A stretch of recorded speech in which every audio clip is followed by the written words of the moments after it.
बनवायला मी हे वाल घेतलेले आहे, छान असे मूड आलेले आहेत, सालं काढून घेतले त्याची।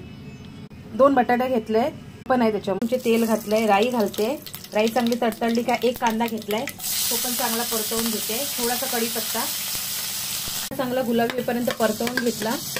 त्याच्यानंतर एक टोमॅटो घातलाय, टोमॅटो पण चांगला परतवून घेते। कांदा टोमॅटो चांगला परतवून झाल्यावरती इथे मी मालवणी मसाला टाकलाय 1 चमचा एवढा आणि थोडीशी हळद टाकली आहे, चांगली परतवून घेते। आता हे मालवणी वाटप टाकते, ते पण चांगलं परतवून घेते। 2 चमचे एवढं मालवणी वाटप घेतलंय। इथे तर वाल बटाटा आणि वांग टाकते, चांगलं आता परतवून घेणार आहे आणि पाणी टाकते गरम, चवीनुसार मीठ टाक, गरम पाणी टाकते चवीनुसार मीठ। आणि आता हे बघा आपलं वालाचं भिरडं रेडी झालेलं आहे।